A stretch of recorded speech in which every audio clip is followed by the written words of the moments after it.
الحمد لله رب العالمين والعاقبة للمتقين ولا عدوان إلا على الظالمين وأشهد أن لا إله إلا الله وحده لا شريك له الملك الحق المبين وأشهد أن محمدا عبده ورسوله الأمين صلى الله عليه وسلم وعلى آله وأصحابه أجمعين وعلى كل من تبعهم بإحسان إلى يوم الدين.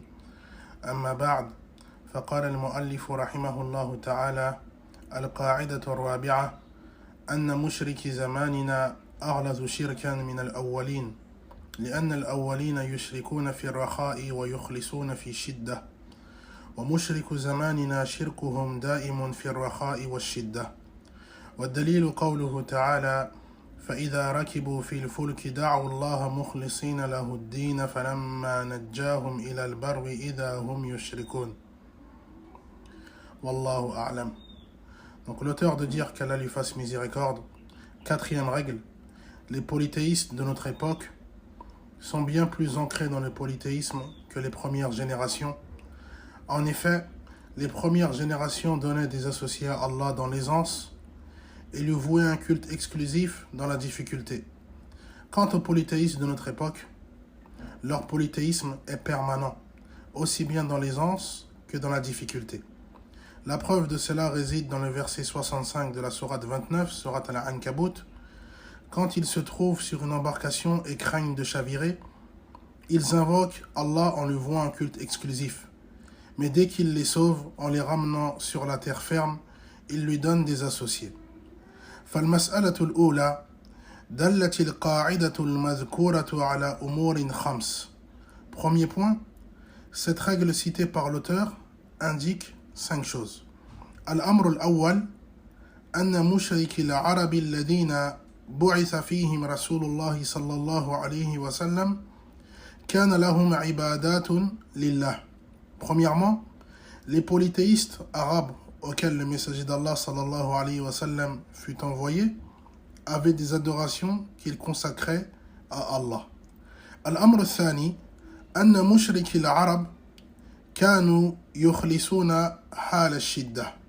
Deuxièmement, les polythéistes arabes vouaient un culte exclusif à Allah dans la difficulté.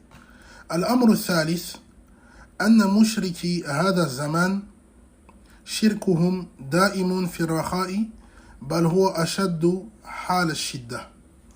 Troisièmement, les polythéistes de nos jours donnent des associés à Allah en permanence dans l'aisance, et ils accentuent encore plus cela dans la difficulté. الأمر الرابع بعض الشر أهون من بعض فالشرك يتفاوت بعضه أغلظ من بعض وإن كان كل من الحالين شركا. Quatrièmement, un mal peut être moindre qu'un autre mal. Donc le polythéisme se distingue.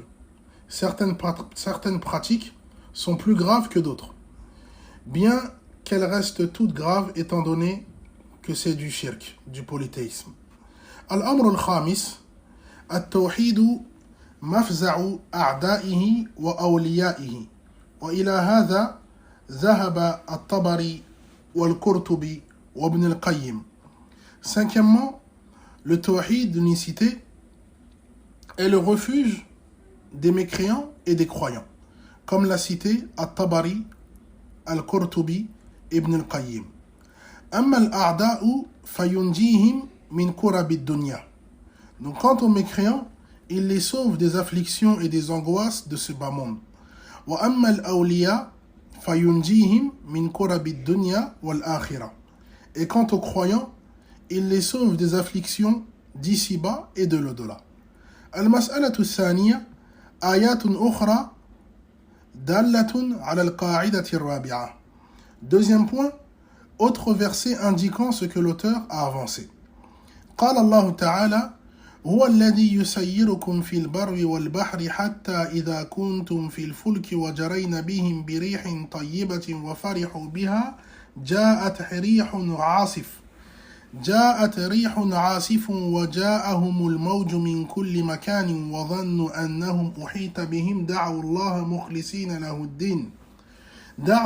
مخلصين له الدين لئن أنجيتنا من هذه لنكونن من الشاكرين فلما أنجاهم إذا هم يبغون في الأرض بغير الحق يا أيها الناس إنما بغيكم على أنفسكم متاع الحياة الدنيا ثم إلينا مرجعكم فننبئكم بما كنتم تعملون.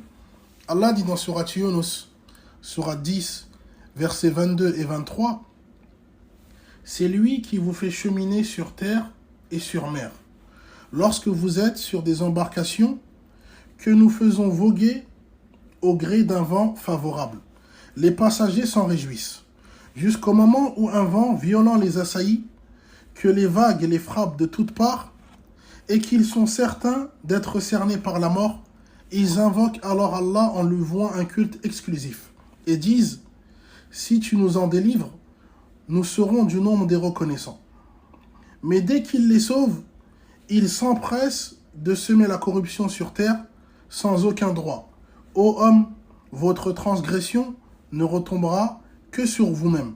La vie présente n'est qu'une jouissance éphémère, puis c'est vers nous seuls que vous serez ramenés, et nous vous informerons alors de vos agissements et vous rétribuerons. وقال الله تعالى وإذا مسكم الضر في البحر ضل من تدعون إلا إياه فلما نجاكم إلى البر أعرضتم وكان الإنسان كفورا. Allah dit dans Surat Al-Isra, Surat 17, verset 67, lorsque vous êtes en péril en mer, ceux que vous invoquez en dehors de lui disparaissent de votre esprit. Et vous n'espérez plus qu'en Allah seul. Mais une fois qu'il vous sauve et vous ramène à terre, vous vous détournez du monothéisme. Combien l'homme est ingrat. وقال الله تعالى وإذا غشيهم موج كالظلل دعوا الله مخلصين له الدين فلما نجاهم إلى البر فمنهم مقتصد وما يجحد بآياتنا إلا كل ختار كفور.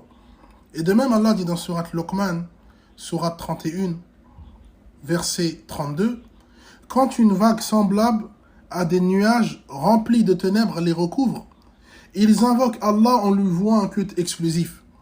Mais dès qu'il les sauve en les ramenant sur la terre ferme, certains d'entre eux font preuve de tiédeur. Seuls les félons ingrats renient nos signes. المسألة الثالثة فروق بين مشرك زماننا والمشركين الأولين. Troisième point, certaines différences entre les polythéistes de nos jours et les polythéistes d'avant. الفرق الأول وهو الذي ذكره المؤلف أن مشرك زماننا أغلظ شركا من الأولين لأنهم يشركون دائما ولأن الأولين كانوا يخلصون في الشدة. Première différence est celle citée par l'auteur, qui est que les polythéistes de nos jours sont plus ancrés dans le polythéisme que les polythéistes d'avant. Car ils donnent des associés à Allah dans l'aisance et dans la difficulté, tandis que les polythéistes d'avant vouaient un culte exclusif dans la difficulté. الفرق الثاني أن المشركين الأولين كانوا يعبدون ما يعدونه من الملائكة والأنبياء والصالحين وأشجارا وأحجارا وأما المتأخرون فيعبدون فجارا وفساقا من البشر. Deuxième différence, les polythéistes d'avant adoraient des arbres, des pierres, et parmi ces pierres, ceux qu'ils sculptaient afin de représenter anges, prophètes ou vertueux. Tandis que les polythéistes d'aujourd'hui adorent des dépravés et des pervers parmi les humains. الفرق الثالث أن الأولين يعتقدون ويعلمون أن ما هم عليه يخالف دعوة الأنبياء والمرسلين وأما المتأخرون فيزعمون أن صنيعهم يوافق دعوة الأنبياء والمرسلين. Troisième différence, les polythéistes d'avant savaient que leur acte d'adoration était contraire à la voie des prophètes et des messagers. Tandis que les polythéistes d'aujourd'hui prétendent que leurs actes de polythéisme sont en conformité avec la voie des prophètes et des messagers. الفرق الرابع أن الأولين كانوا يعبدون آلهتهم على سبيل القربة والشفاعة وأما المتأخرون فمنهم من يعتقدون أن لآلهتهم تدبيرا في الكون. Quatrième différence, les polythéistes d'avant adoraient leur divinité sous prétexte qu'elles les rapprocheraient d'Allah ou qu'elles intercéderaient auprès de lui en leur faveur. Tandis que les polythéistes de nos jours, on retrouve chez certains d'entre eux ceux qui prétendent que leurs divinités ont une gérance dans l'univers. الفرق الخامس أن الأولين كانوا مقرين بشركهم فكانوا يسمونه عبادة وأما المتأخرون فيزعمون أنهم لا يشركون ويسمون شركهم محبة وتوسلا.